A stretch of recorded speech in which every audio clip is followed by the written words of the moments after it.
Welcome back, our audience, to the African Female Voices podcast. You're with me, Emily Musheru, for the session today.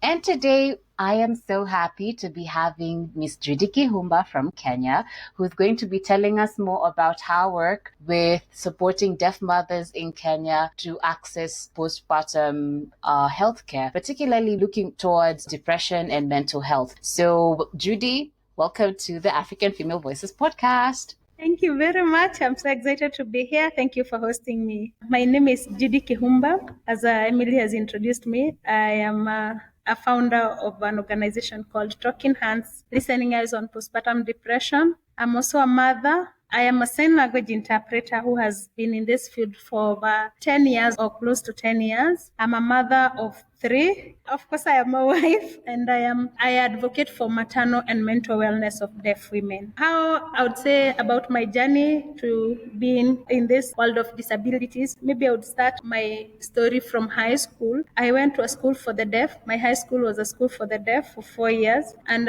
that's where my passion for the deaf started. But I would say it was not an easy journey, because joining a school for the deaf while you're not deaf, it was not a very easy way. I would say, yes, I have been in this space in different angles, and I see one of them is that I worked as a house girl for some time, because after I cleared primary school, the Kenya system is that you do 8 years in primary school, then you go 4 years to high school, and then the university or college of your choice. After primary school, I was ready to join high school, but my parents divorced around that time, and that was a reason for me not to join high school. And through the help of my grandma, I joined the school for the deaf, the Reverend Mohoro School for the Deaf. And there, for the first 1 term, I schooled with no school fees, with nothing, as I was waiting to see if my parents would resolve their issues and maybe think about me, because I'm the only child. But it didn't happen. So I had to drop off school from the first time, and I had to work as a house help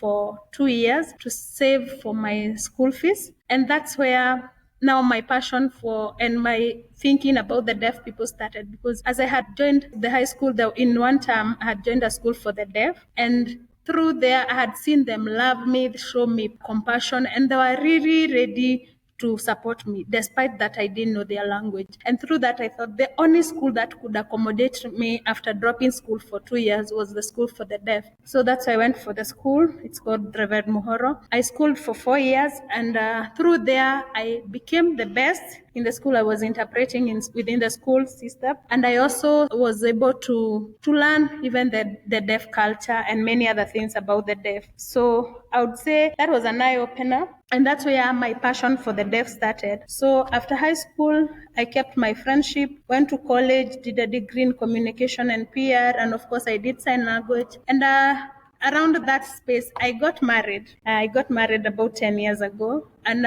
when I gave birth to my first child, who is now 8 years, I had my full support from my parents, my in-laws, my friends. They were ever there. And of course, my deaf people were ever there. But when I gave birth to my second born, I think most of the times, because she was born almost in the COVID time, there was no much support the way the firstborn had. And through that, I would say, going back a little bit, is that between the 2 children, I had a pregnancy that I lost. And I lost it in a very funny way, because it was a sudden way, because I lost my dad in a very, like a sudden way. We had talked in the morning, and by around 1, he was gone. And when I went to check on him, I didn't know what exactly had happened. By this time, I was 5 months pregnant. I didn't know that it would affect me. So because of the sudden death, we had to do a postmortem for him. And when the whole family was being prepared to know what postmortem is and what the process is like and what is expected, I wasn't there. So I just walked in the room and found my dad's body wide open. And that made me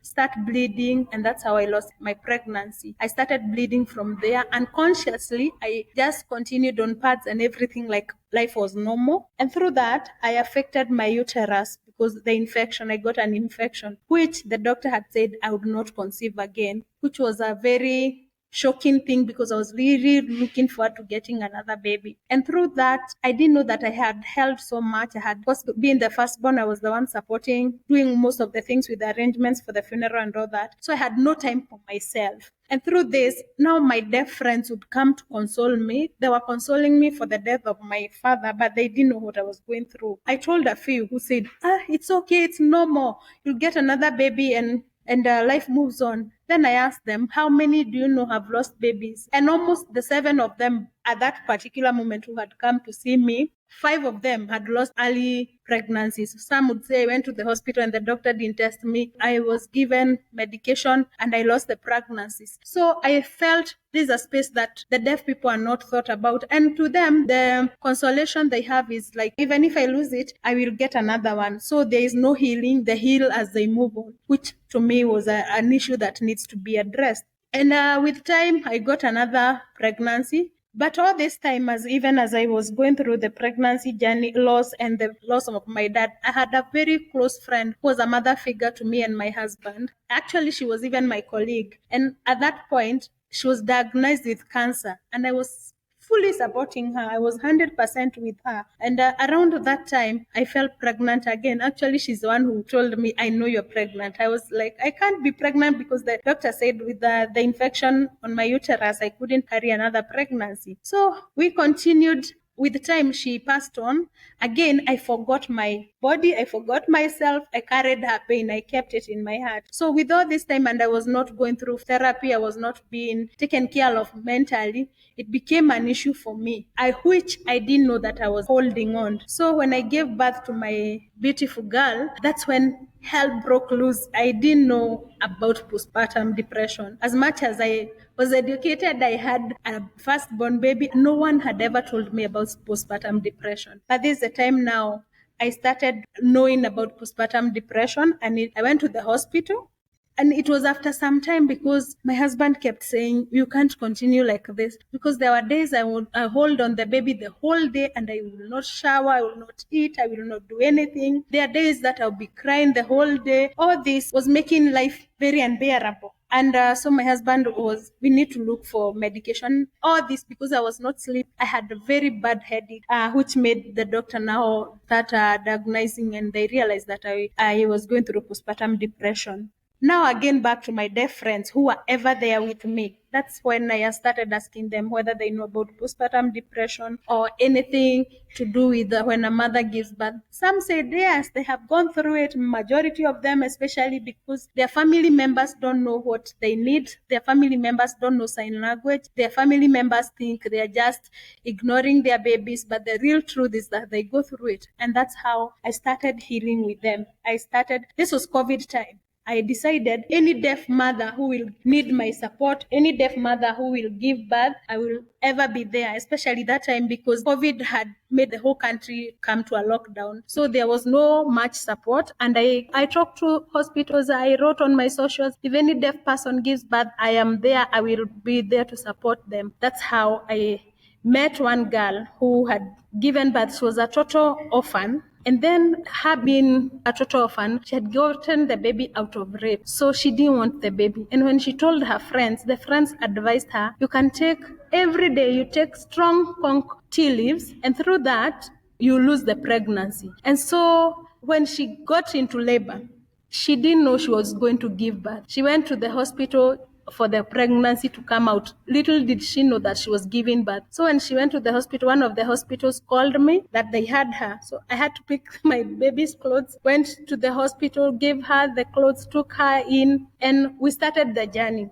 The challenging part was that the country was at a lockdown, so there was curfew. There was time that I needed to be home at specific time. And I was really getting in bad books with the police because every time I'm late, I have to keep explaining why I'm late. And where she was living was in one of our slums in Dandora. So it was very risky for me even. And through that, she was going through postpartum depression. So I needed to be there for her. I needed to walk with her. I needed to go cook for her and do things for her. And it was becoming hard for her. And this time, when I shared with my husband, he said, why don't you bring her in? We live with her. You check on her for some time, then we can release her back. But now what made us even think to take her more in was because the neighbors didn't know how to communicate with her. And one of the challenges was that anytime they would hear the baby cry, they would think the mother is ignoring the baby. Yet little did they know that she was not hearing. So she would not hear when the baby cries. So what they would do, they would throw stones on her rooftop. And her rooftop, because it's iron sheets, it would scare the baby, traumatize the baby. So the baby never used to sleep. And she didn't know until we went to the hospital and the doctor said, this baby is traumatized.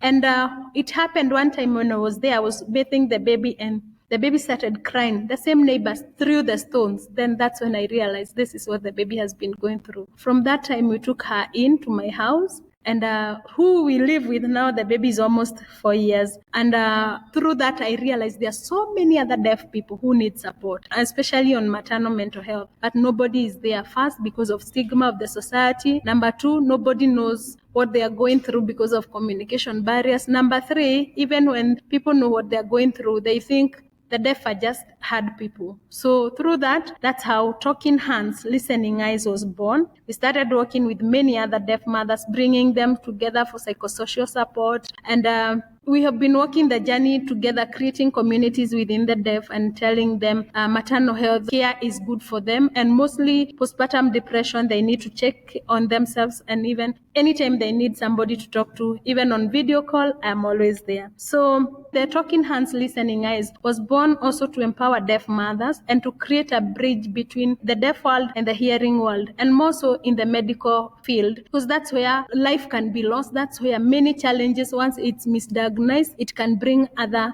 harmful results. So yes, as an advocate of maternal mental health, I've realized with time, even our medics are not aware of the struggles that the deaf go through. And through this, we take information, the available information, because again, if you've noted, there's no much information on postpartum depression. And the one that is there is a lot of jargons, which again, because of communication barriers, the deaf people, and mostly the team that I am heading, the education background is low. So you realize they are not able to understand most of the things. So we break the information into languages that they can understand, simple sign language, simple videos, so that they understand what we are talking about and how to take care of themselves. Sometimes I do on my social media, sometimes I go one-on-one because that's how they understand most of the things. And through that, it has borne fruits. Let's say in 2022, we held our first baby shower. This baby shower had about 98 deaf women. Of course, we had focused on those who have given birth between 5 years and below, and those who are expectant. And we had different medics, different professions that were talking to them in matters of health. And we realized there is a big, big gap. The need is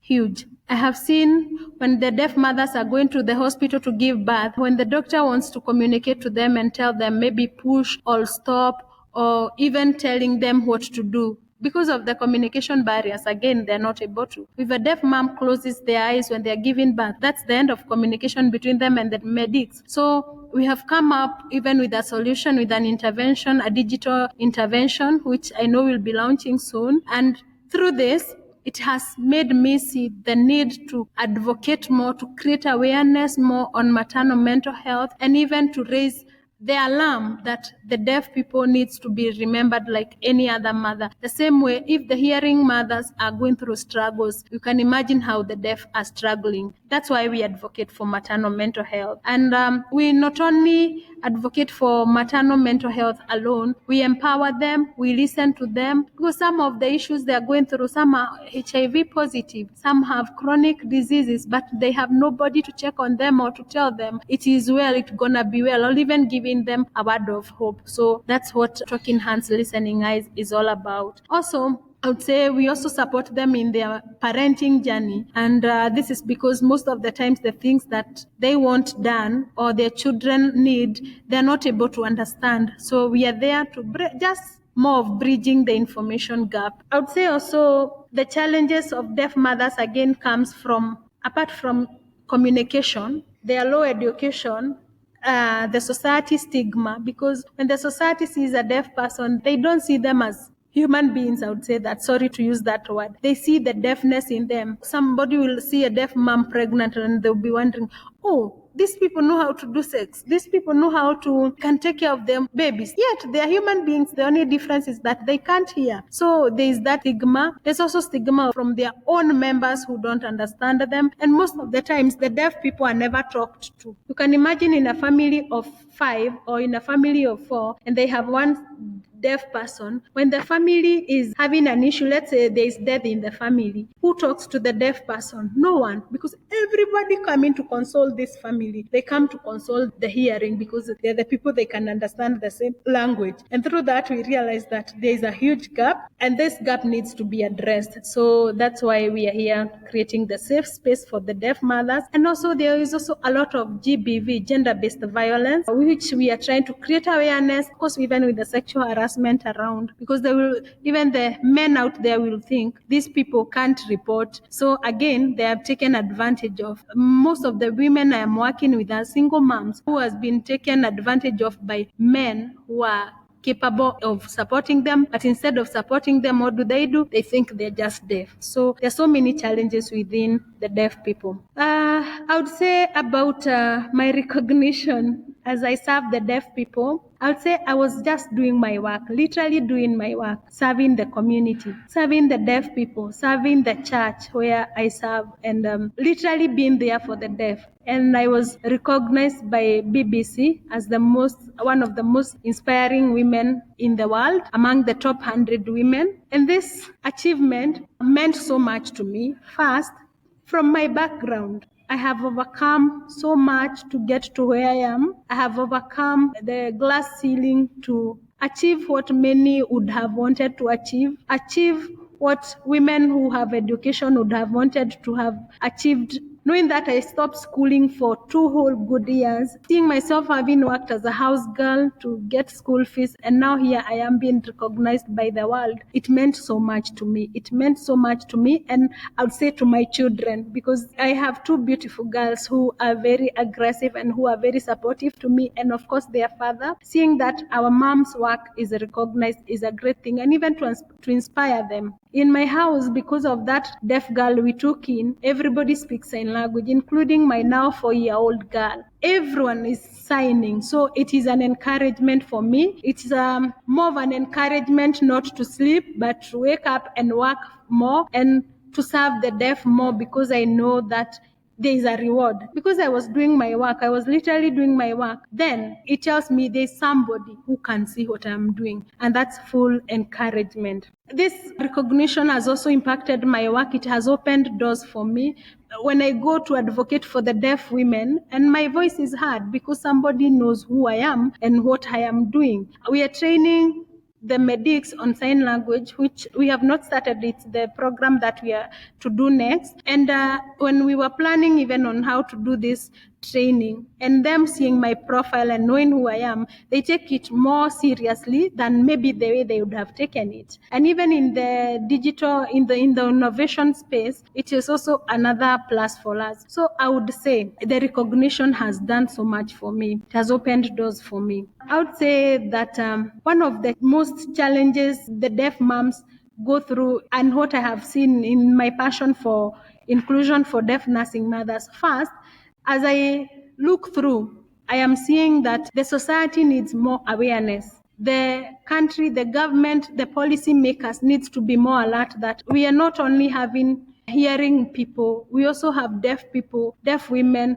who needs to be supported more, who needs a little bit of attention more than how it would be if it was a hearing mom. So they need to be a bit more patient with them because they are a bit slow, because before an interpreter interprets information, by the time it's getting to the deaf person, it is a slow process, yes, but eventually they get it. The deaf people don't get jokes the way a hearing person will get, because by the time a deaf person is being interpreted for the joke is already stale. It has lost the meaning. So they are a bit slow, a little bit slow compared to the hearing. But that doesn't mean that the deaf people are incapable. They are capable like anyone else. It has also made me also be alert. I am training my children to be more inclusive, and anywhere we go, we have to check, is there a person with disabilities, so that we are all aware and alert, and we are creating a society that is inclusive.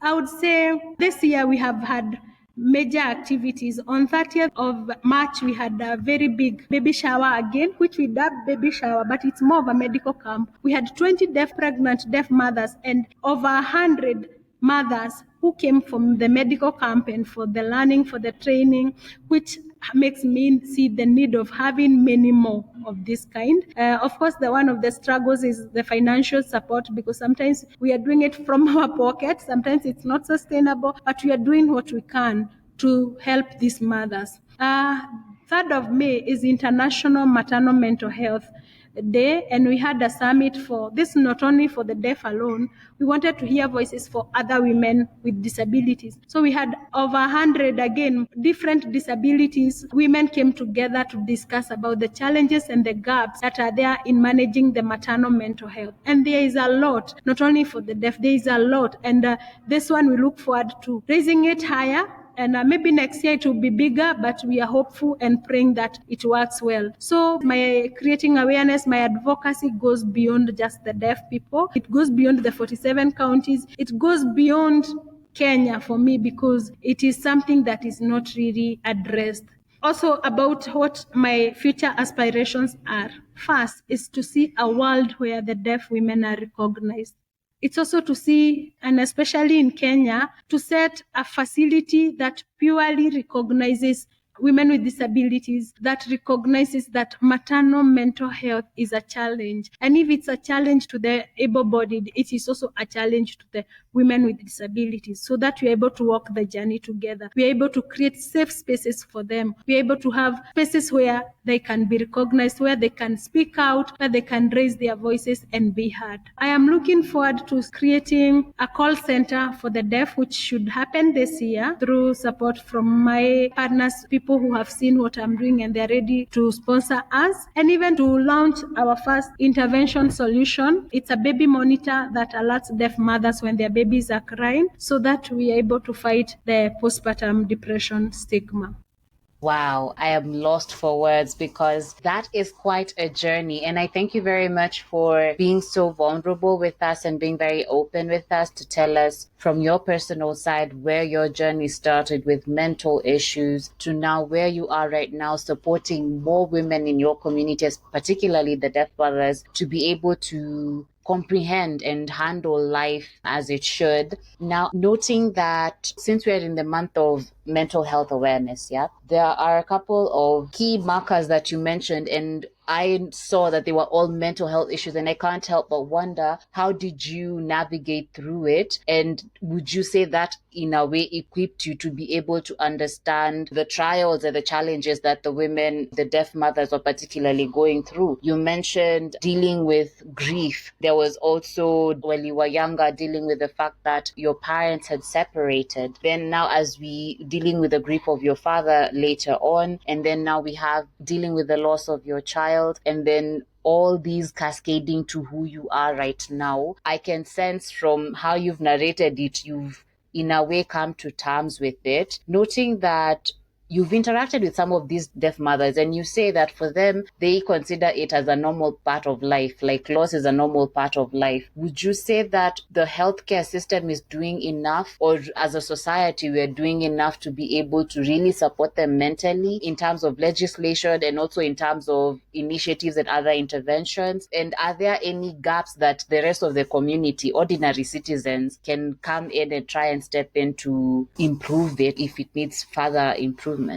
I would say yes and no. Yes and no in terms of the healthcare. We are still very far. Leveling with Kenya, because that's where I am, I would say even as by now, this year, 2024's International Maternal Mental Health Day, the theme was access in crisis. These deaf women, even the healthcare itself, the primary healthcare, they have not accessed it. Reason being, we don't have hospitals that have full-time sign language interpreters, or we don't have medics who are fully trained in sign language. Even when they learn, it's not out of passion. So when it's not out of passion, you realize that they're not doing it right. It doesn't bother them much. I would say we are still very far, and I am hoping, holding hands together with you and many other organizations, we can be able to raise these voices. We can be able to bring these stories to tell the world, to tell the people who are, especially the policy makers, because that's where everything starts. If we made the right policies and these policies are adhered to do and they are followed, I am so sure that things would be better for them. Thank you very much for that. There was also one particular issue that you raised that I found quite concerning, and that's now looking at it from a gender-based violence standpoint. From your interactions with the ladies you've been able to interact with, to what extent are they aware of the current policy, legislations, or interventions, or just you see those ordinary tips and tricks that you're told in case you meet someone who's gone through this is how you support them, or in case it's you, this is what you do? Are they aware? And how do they deal with it, especially when they find themselves smack in the middle of gender-based violence, be it with their loved ones, be it by strangers? How do they deal with it?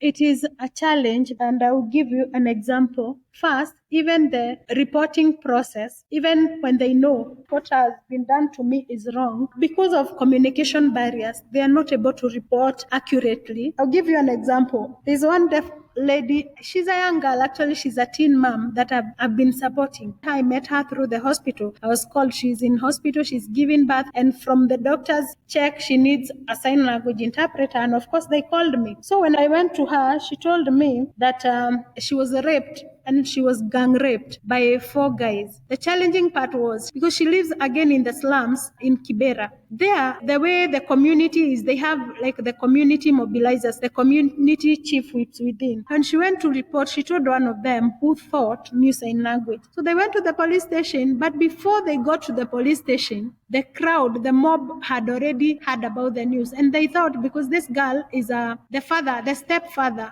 now her mom's husband. And when she was explaining, they all believed it is their father who had done it to her, which was not the case. So what did they do? The community went together and they beat the father. They almost killed him before the police intervened and, of course, helped him. They found the man in the house with his another 6-year-old daughter. The deaf girl had gone to buy the stuff to cook dinner with. So when they found the man with his 6-year-old daughter, they didn't think about the 6-year-old daughter. They beat the dad and it became a court case. He was arrested. He was rescued, of course, by the police, and he was put in prison for quite some time. So this time that I was hearing about this girl, I went. She had already been taken to a safe house. Again, even in the rescue center where she was, they didn't know sign language. So again, it was a challenge of communicating with her. But this specific time when I went to the hospital, I asked her, she explained to me, but when I was told by the rescue manager what had gone through, there were 2 different stories. There was a day that they were going to court now because they had done, the government does DNA test to the baby. By this time, she had given birth. I didn't go as an interpreter. I went there as an interested party and, of course, for moral support of this deaf girl who I've been working with. Only to realize that the initial statement and what the girl was saying were 2 different stories. The man had been in prison for so long. Of course, if the girl became pregnant and had given birth over almost 10 months. And the unfortunate part, the 6-year-old who saw the dad being beaten up by the mob thought the father had died. So she fell sick and finally she died. As she was looking for the father, she kept asking for the dad, but the father could not be released from jail. So you can imagine the trauma that family is going through because we lost a child because of miscommunication. Of course, I had to intervene and the man was released later, and it is a journey now. I'm working with the whole family for support and especially psychosocial support. You see, it was a challenge. So you can imagine how many other deaf people will be free enough, will be able to report the right way. Most of the times they are misunderstood. Most of the times there's a lot of communication gaps. So even in GBV, as much as we are bringing this information to them, as much as we are training them, as much as we are telling them, but I think there's need to do more. There's need to raise the awareness higher, even in our police stations as well. Thank you very much, Judy. And I would imagine that, like those members of their community who assumed that the father was assaulting his child and definitely took him to jail for over 10 months, as you've said, most of us in the rest of society would not be able to effectively communicate with the rest of society who may be physically capable in a different way. Yeah? So in that sense, how do we now improve in terms of getting to streamline those communication barriers? Because from what I sense, even in a good instance where we have a sign language interpreter at the police station, a sign language interpreter at the hospitals, at the end of the day, when you come back to the ground within the community settings where they live, it's their neighbor who will help them in case something comes up. It is their friend who will help them in case they need direction, or it is maybe me who's crossing a street and I don't know where to go. I might find someone, and the only way I need to communicate to them so they can help me is if I know how to effectively do so. So how can we now plug in and help the process in terms of improving inclusivity and breaking down these communication barriers at our own levels?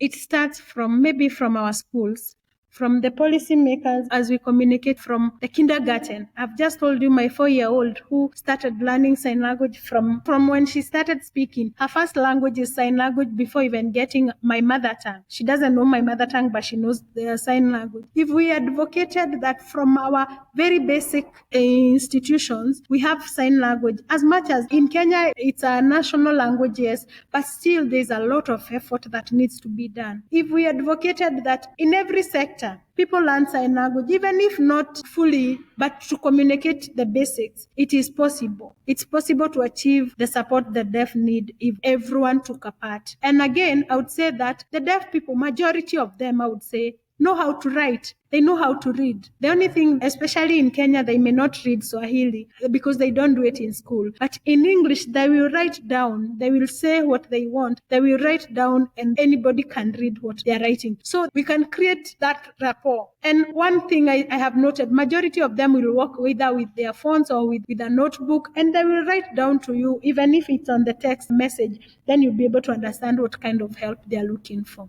Thank you, Judy. Let us go now to the stereotypes that you mentioned of the society, having these stereotypes that define deaf people as difficult people to work with or to just be around. As you continue engaging the deaf mothers and giving them the support that they need to be able to operate effectively within the society, how has your experience with your organization and your team been in breaking down the stereotypes that the society has of deaf people, of them seeming to be difficult people to deal with? I'd say they're not difficult. They just need love. They just need care. They just need to be understood from their point of view, from where they are. So I would say it is not difficult. The challenge is that when we stereotype, they will as well become difficult. But if you just shown interest in them, and I would say this, I have been in this space, I have gone to the hospital, different hospitals with deaf women. And sometimes you'll go find a very good doctor who is very understanding, who is very caring. And this deaf person leaves that hospital feeling very encouraged, feeling very good. There is another time you'll go to another space, and they're asking you, being deaf doesn't mean this person is incapable. They are better than someone who is bedridden. And I'm there wondering, we came because we had a need, you see? So when you show them love and understanding, they feel appreciated. And through that, they're able to overcome even some of the challenges they go through. The stereotyping of the society, showing them like they're not able, makes them feel like they don't become friendly at all. Thank you very much, Judy. I hope I have answered it right. Yes, I believe you basically clarified that they're not difficult people. In fact, they're very chilled out people, but we just need to understand that they have different needs. So we need to just also be accommodating, right? Yeah, sure. Now, there was something very interesting you mentioned during your submission, that your team is working on launching a digital intervention to assist doctors when they're communicating with deaf mothers during labor. Are you able to talk more about that? May perhaps give us a few details of what the development process has been like, and perhaps the mode in which it will be coming in to step in that gap? We have done a prototype of the baby monitor. It's a baby monitor. It's not AI. And we also have an app, which I may not speak much about the launch or anything, because we have collaborated with one of the communications organizations that is helping us develop it further to a more user-friendly gadget. And through that, maybe within a very short time, maybe less than a month, we'll be able now to communicate to you, to give you more details. But it's a gadget that alerts deaf mothers when their babies are crying. It also alerts the doctors when the mother needs communication, or the other way around, when the doctor needs to communicate with the deaf person, and maybe this mom has closed her eyes, and mostly in the labor ward, the doctor is able to communicate with them. Reason being, touch is everything for the deaf people. You realize that the deaf people touch, when people are around them, touch is everything. So most of the times they don't know which touch was meant for comfort, which touch was meant that somebody was just passing and is there, or which touch was meant to support or just for psychosocial support. So when it's a more serious communication need, they will not understand. So this gadget is there to help them identify, being alert on communication. Thank you, Judy. And I'm also curious now about you, Judy, as an advocate and as a lady with so many hats. How do you balance all these things? You have a family, you're very passionate about PLEP, you're also reaching out to as many women as you can and to the various partners that you're working with to support more and more women. And perhaps, I wouldn't know, but maybe you could also tell us, maybe even support the policymakers in making policies that are reflecting the situation on the ground, as people say in Kenya. So how do you balance all these things and make sure that Judy as a person is still healthy in terms of mental health? She's not getting a burnout. And in fact, if anything, she's operating within the optimum range of fulfillment, at the same time, still working hard. It is hard, as you say, balancing. First, I would say I have a very supportive family.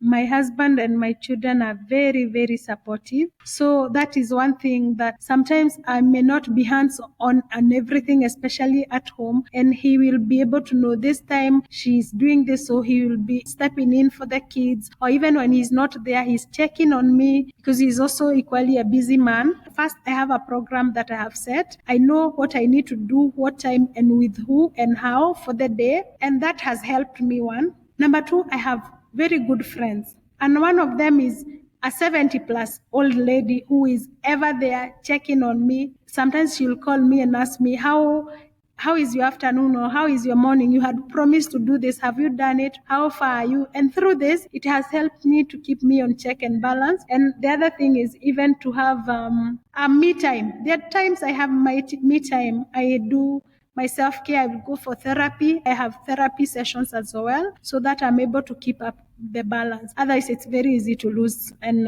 burn out, as you say. But also, I'm a staunch Christian, so I pray, and God has been there for me. And this has been a good thing for me. It has worked for me. So yeah, I also read a lot.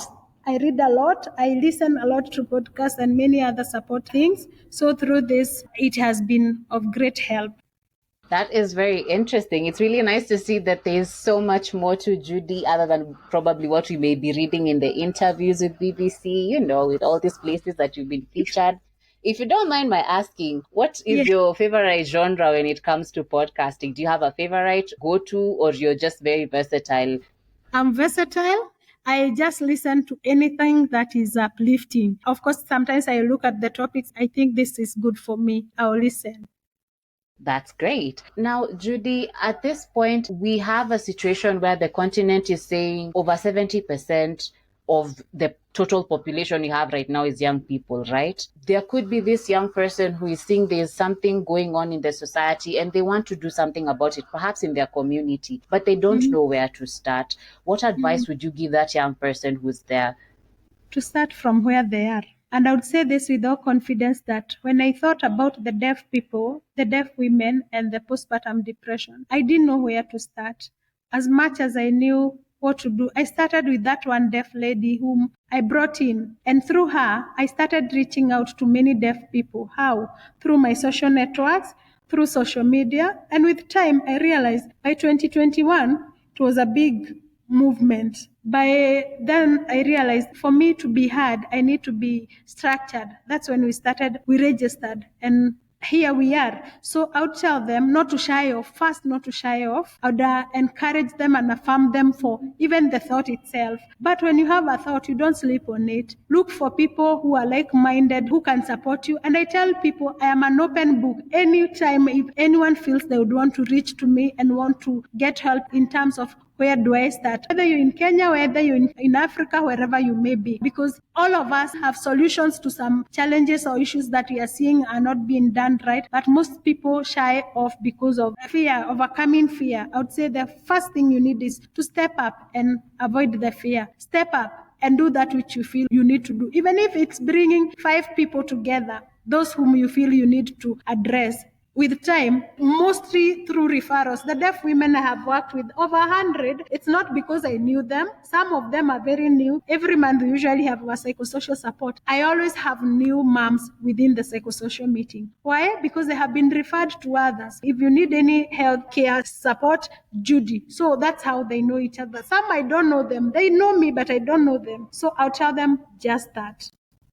Thank you, Judy. And within the nonprofit space, it goes without saying that sometimes the activities and the impact that you can make within your community is often limited by funding. Funding is something that I've realized most nonprofit organizations say limit how much they're able to do. How has your journey been, especially now with Talking Hands and Listening Eyes? And do you have any tips for someone who perhaps would be having an organization that's community-based, but they're pretty stuck in terms of funding, or maybe they feel that their particular purpose or vision can only work if they have more people on board, be it social capital, be it financial and whatnot? How would you advise they navigate that? To be very sincere, we have never been funded. Sometimes a deaf mom will call me because I don't have a meal for me and my kids, or I don't have this. Sometimes I'll get something from my house, or I will talk to my friends who has baby clothes.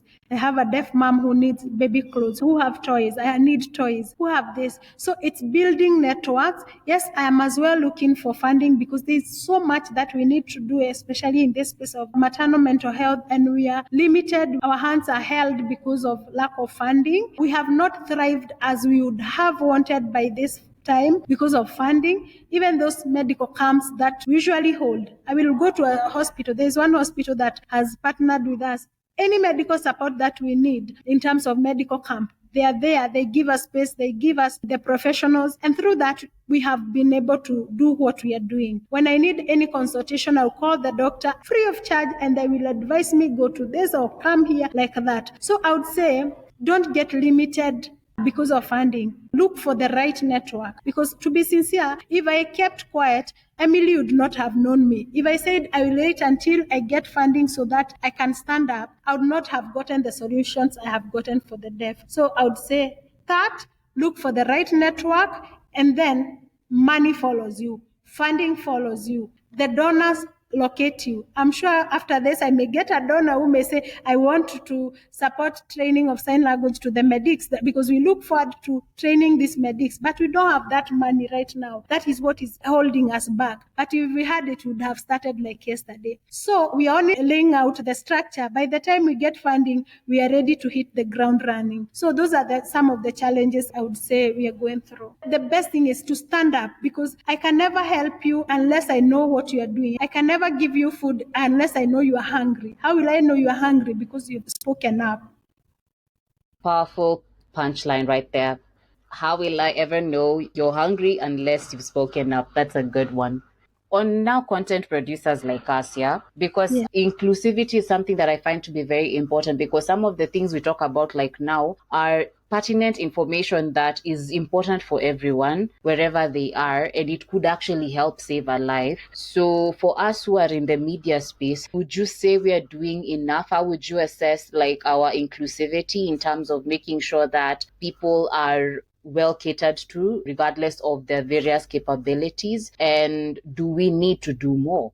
And you can even challenge us as African female voices based on whatever it is you may have seen about us. Do you feel like we really need to do more? And if it's so, what exactly is missing?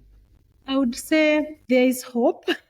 That's where I would start, because yes, there's need for more, but it's more of a creating awareness. And I would say again, yes, I would say we are not yet there, but we are somewhere. Why I say we are not yet there? You see, even the podcast we are doing now, it's not signed.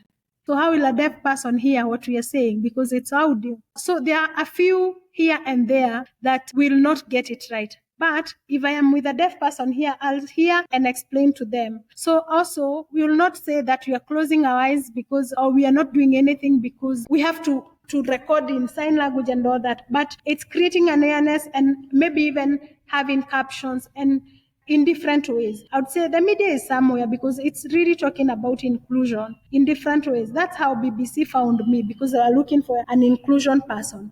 And here we are. So I would say the media is somewhere. It is somewhere, but we are not yet there.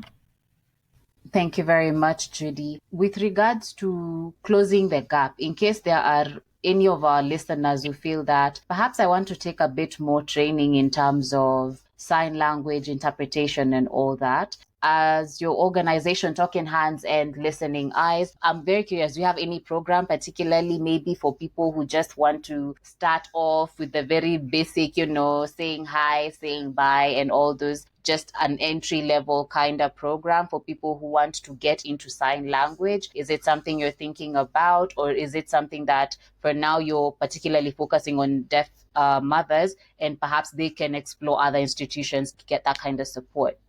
I'd say yes, because actually we're in the process of recording like a digital class. So yes, we are starting, and once it's out by month of June, it should be out. We will put it online for people who need to learn, and people can reach directly to me as well. I work with deaf people every day, so we have some who are qualified to be trainers and can train you. If maybe there's somebody who may feel I don't want to do it in a group, I want to do it at an individual level, so it is possible. We are looking into this space.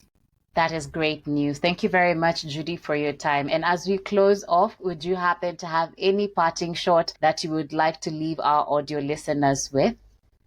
I think I've spoken so much, but I wish we could remove the human-made barriers so that our women with disabilities, our deaf people, can access more information, can access the joy they need to access in terms of motherhood. In case there's someone listening to this interview and is very interested in following up with Talking Hands and Listening Eyes on postpartum depression, and they also in a way would like to support or perhaps collaborate with you and your organization, how can they do so, or how can they reach you?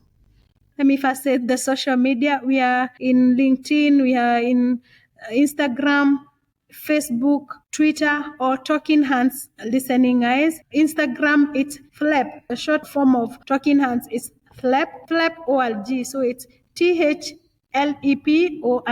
That is our handle for Instagram. All the others is Talking Hands Listening Eyes. And even in Facebook, it's FLEP, just FLEP, THLEP. We also have our email. You can email at thlep.org20@gmail.com, thlep.org20@gmail.com, or you can also do info@lepfoundation.org. You can also reach us through a phone call, +254 719 27 38 13, +254 719 27 38 13. Even when you Google Talking Hands Listening Eyes on postpartum depression, you find us as well. All right. And our audience, there you have it. It's been a pleasure talking to you, Judy Kihumba. It's really been an interesting conversation, just getting to hear about deaf mothers being able to access health services and being able to access other services, public services within their communities in Kenya. It is definitely a call for people to stand up, to do more, and to be a bit more inclusive within their spaces. And I really look forward to seeing the course that you will have, the digital video. It would be nice to know that at least I can say hi and bye and carry on a basic conversation at the very least with various people around me. That is something I definitely look forward to. So I really hope that you'll keep us posted on your social media platforms, yeah? Soonest, yes. Fantastic. Thank you very much, our African Female Voices audience. That has been our session today. It's been with me, Emily Busheru, our Partnerships Director with the African Female Voices. Until next time, take care.